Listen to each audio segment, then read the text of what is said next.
Hello Ash, how are you doing? I'm good. Yourself, Saud? Yeah, no, I'm good, and I'm looking forward to this episode. We've got one of our career episodes in, and a question that's come through is something that I've struggled with quite a bit during my student and professional life. I've always wanted to do a lot of everything, learn a lot of everything, and be that kind of a guy. And the Yep. question we have is whether one should be a generalist or Yep. a specialist. Yep. Before we delve into that, who do you think you are? Do you think you're a generalist or a specialist? Oof, good question. I was going to say it was going to be a short episode because I was about to say both, but that would be the end of the episode. I'd say, can I say I'm a general specialist if that makes any sense? So It might by the end of the episode. yeah, so if I think of it this way, so I work in the world of banking. So I've done transformation roles, product roles, more commercial type, owning a product, and then risk. So if I think of them as the thick sort of the boughs, I don't know how to pronounce it, but Boughh of a tree, and they're the big thick bits. So you can kind of take a turning. So if you start at the base of the tree, right, then you're really broad, right? It could be anything. Then the branches get thicker, but they're still branching out, and they call the boughs of the tree. But someone needs to tell me how to pronounce it. And so, but you're still general in that. So, for example, I've now worked in risk for about 10 years, and done lots of different risk roles, from technology to payments to frameworks to products oversight, etc. So I'm still traveling around along this. So I'm not too narrow that I can jump somewhere else, but I'm still broad enough. But I would say I'm now a risk specialist because I've done it for 10 years, and Okay. I've got qualifications, so I can't deny I'm not a risk specialist. But at the same time, I've not gone too niche. So, for example, if I was doing model risk and I was developing specific, models, and I did that for 10 years, then for me, that's you've then gone off onto a very narrow twig of a branch, which is now very specialist, where you've done this for 10 years, you're very good at it, you're a rare commodity, but you can't suddenly go and do something different. You would have to retrain yourself. So hence general specialist, if that So, makes sense. so what you're saying is that when you choose to specialize, there could be layers to it. So, in 100%. in the world of careers, Yeah. you're a specialist because you specialize in risk. But then in the Yes. world of risk, you're a generalist because you've touched a bit of everything and you've experienced in a lot of areas. Is that Yes. is that right? Yeah, 100%. My only built up would be if your foundation has been broad, then you can always jump. So it's kind of like back to that tree analogy, right? So the base of the tree is, it doesn't matter how wide the tree becomes, the base is still the base. It could be quite, narrow in proportion to the tree, but so hence when I did transformation, you learn how to prioritize, you learn stakeholder management, you learn, how an organization is sort of glued together. Yep. Now, those skills are transferable to sort of any role. Then when I went into products, that was much more about P&L, marketing, product proposition. So you then suddenly learn these other set of skills. So it's not like I've forgotten those skills when I did risk. If anything, they helped me do risk better. But because I've got that foundation, the base of that tree, I can kind of come back down one branch Yep. and go somewhere else, because you've got the fundamentals right. Now, if I started as a grad and I joined modeling at the age of 20, and then I suddenly did that for my career, then much more difficult because I've trained in a very certain way, to think in a certain way, and to operate in a certain way to resolve a specific problem. Retraining becomes a lot harder then, and so you are very much, a specialist then. No, that makes sense. And something you said reminds me of a phrase I heard. I don't know if it was from you or somewhere else, but a T-shaped professional. So a Yeah, T-shaped professional would be someone with it's deep. been because I've been not been eating very well. That's what it is. So that's a comment on my physique. But, Comment on you. What's in your mind? A T-shaped professional would be one with deep expertise in one area, but a Yeah. breadth of knowledge across many others. So Yes. that is something that comes to mind when I think of generalists and specialists as well. That you're a pro in one area, but then you can draw upon insights and knowledge from other areas as well. And I guess most successful people at the end of the day know a lot more than just their silo. Yeah, I agree. And there's just the thing because I often when I'm doing kind of mentoring and coaching, people talk about career progression, and that's it's a thing people kind of think about a lot. And there's a question whether you're likely to progress your career more as a generalist or as a specialist. And it's tricky because as a specialist, if you continue to grow and progress, then in theory, what your knowledge and your execution of that knowledge is better than a lot of people around you. Yep. So, back to that, if you consider yourself as a commodity, your value is improved. But that might not be the same as career progression because you're really good at what you do, but that doesn't mean you're suddenly leading teams and leading organizations, A lot of other things come into that. which Yeah. is slightly different. Whereas a generalist, you might learn the skills you need, people leadership skills, etc., to then when you get into those positions to go, actually, it's not just about I'm brilliant at my job, but I now have all these other problems to deal with, including teams of people, including other stakeholders. That if I haven't developed those skills, then you very quickly reach a ceiling. Yeah, I agree. It definitely depends on what career your aspirations are and what career you're in. For example, let's say you're a healthcare investment Yeah, analyst that looks at healthcare stocks. So the more specialized you are into that thing, the more successful you'll be because yeah, down the line. And yeah, even if you're 20 years into the career and you're a healthcare investment analyst, you'd know yeah, more than a generalist. yes, On the other hand, if you're a CEO, you wouldn't want to be specialized in one area. You'd want to know a broader, like you want to know everything that goes on in the company. And yeah. yeah, so would And you think that leaders should be generalists, or would you it say depends. that yeah, I mean, it depends. Again, I mean, it's always the kind of the situation, I guess. yeah, So, if you take, say, take the military, and you're an admiral, and you're in charge of, a navy, and there's hundreds of ships.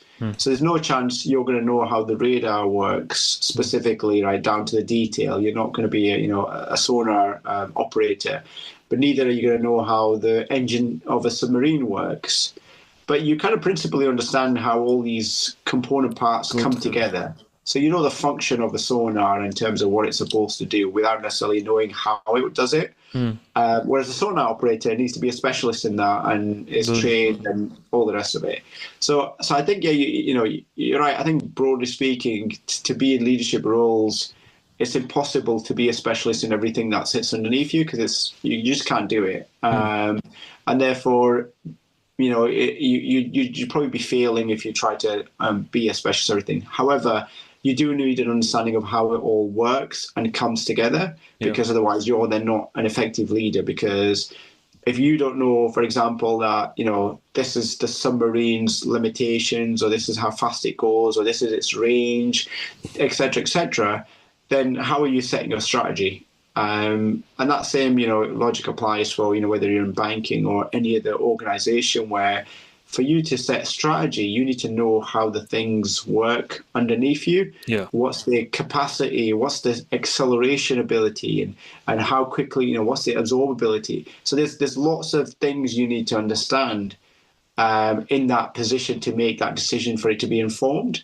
Now, you might have a layer below you whose job it is to siphon that information to you, and then another layer below them, another layer below them. And this is where, why you get tiers in organizations, because, you've got, the captain of the submarine knows exactly what's going on in the submarine, right? The captain then passes that message on to the person who's in charge of 5 submarines. That person then passes it, and slowly, by the time you yeah, get to the admiral, you hope you've got the right checks and balances along the way, that you trust that information and you think the right people are in the know. yeah. And that's, I guess, middle management in organizations. But I think you're right. I think on on a general basis, you have to be a generalist to get into senior leadership roles. It's impossible to be a specialist. Okay, so just summing up everything you said, just Yeah. in the basis of leadership and specialist and generalist, you start off as a generalist and you get experience in a lot of different things so that Yeah. you can climb up and specialize into a vertical if you want to. Or Yeah. if you don't, you can spend a year or two in different roles and gain Yeah. deeper knowledge so that at the end of the day, when you're up for the CEO promotion, you know a lot about a lot of different things. Yes. Yes. Interesting. Yeah. Yes, that makes a Exactly. lot of sense. And you think about the different industries. So if you're in the banking industry, often the CEOs are people who've led franchises, but they tend to be commercial leaders. It's very rare that you get a bank that has a risk person as a CEO, because there's a specific chief risk officer role for those individuals. Yep. But very rarely do you get someone who's had a career in risk suddenly become the CEO. It's often the people who are commercially minded end up being CEO. So there's a kind of you kind of almost go, where do I want my career to be? Where's the top end of my career, and therefore am I walking the right path to get myself there? Versus if you want to run a hospital, then 99 times out of 100 they are a doctor. Yeah. And that's because of credibility. That's because you kind of need to have gone through that process to be able to then run a hospital. But the reality is, if you think about it, a hospital is lots of people, lots of operations, lots of systems that need to be. So it's a chief operating officer type role. Yeah. But they often ask, they expect the MD in the back of your name, and they expect you to be a doctor. So progression is also kind of going, where have I got to? And back to that tree analogy. Yeah. Am I walking down a branch that's not going to get me to where I'm getting to? Then you probably need to jump early and take a different route, because it might not get you where you want to go. That's true. In terms of jumping branches, you might have to jump branches if something new comes along, like AI and automation. Yeah. Do you think generalists are better off or specialists are better off in the world of AI and automation? Because when I think about it, I'm like, specialists, there's a chance that you could be better off because you'd know more than the AI would know. You could be able to make those judgment calls better off. Whereas in terms of generalists, to be honest, it's a hard one. What do you think? Yeah, I think it's back to like humans and culture, because if you think about it, the thing that makes a specialist of value is the collated knowledge over a period of time. Yeah. So when you phone that person who's your specialist on a particular thing, you know, right? They've done this for 20 years. They know the ins and outs of this, right? It's all in there. So when you ask the question, they're like, "Oh, right, yeah, I did this 5 years ago. I know exactly, right?" So you problem solve very quickly. Yeah. So their value is the knowledge, how quickly they access that knowledge, and how quickly they can apply that to a given situation. That's effectively, a specialist. Now, AI ultimately can do that quite quickly, i.e. get up to speed. It won't take it 20 years. It might take it, a day, 2 days, 10 days, at worst a few months, but it will get there a lot quicker. So as a specialist, you hoard knowledge, because that's what you've gained. That's your value, is the fact you've gained all this knowledge and you've gained this experience. And so specialists tend to be more sort of, precious about the ownership of that, versus a generalist who they relinquish that knowledge very quickly and they move on to the next thing, and then they grow in that thing. More agile, would you say? Yeah, more agile, more flexible, because you kind of have to be, because it's that kind of that house of change stuff we've talked about before.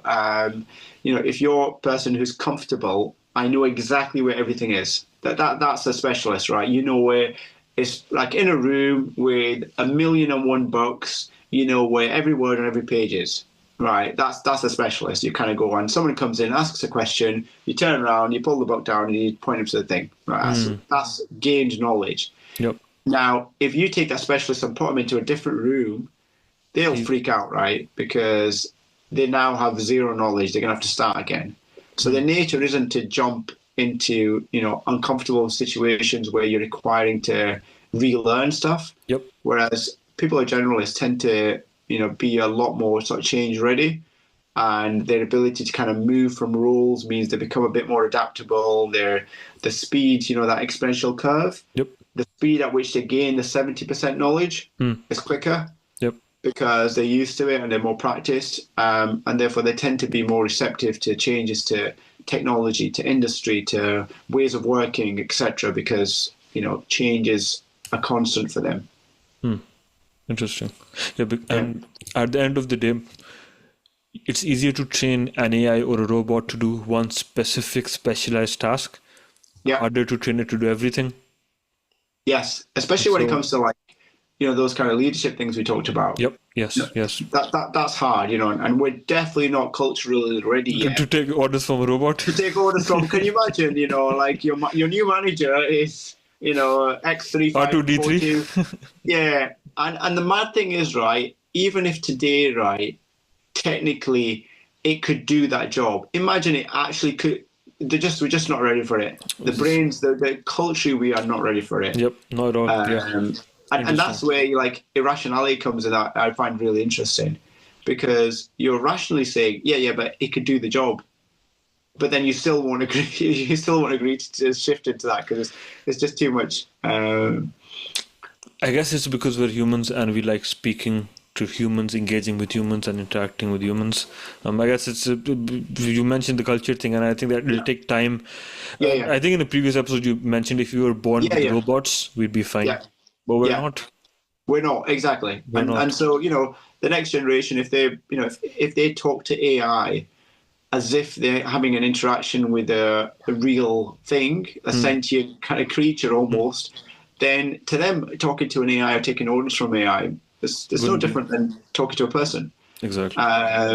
Whereas for us, you're right. We just can't, there's so much weight around. It has to be a person, and the people leading, and just the thought of it. Plus, obviously, we've grown up with 80s, 90s, 2000 movies where the robots are always bad. AI is always bad, and it always takes over. You don't see many. I've never seen one. Yeah. Yeah. And there's a reason, right? So. AI needs a better marketing department. That's what it is. The robots need a better marketing department. Good stuff. Another key area, when I was thinking about generalists and specialists, something I thought about was job security, especially in terms of volatile markets, in terms of high competition, tighter labor markets. So it's one thing to say that if you're specialized, you've got the experience. But then on the other hand, you're also going to be demanding more, more money for your job. And in terms of low economic growth, it's the people who are paid the most that are sometimes, thought about, okay, do we need that person or not? And on the other hand, it also depends on what roles are available. So what would you say? Does a generalist have more job security or a specialist? And let's think middle level. Let's not think about CEOs or graduates. Let's think about middle level, most of the world.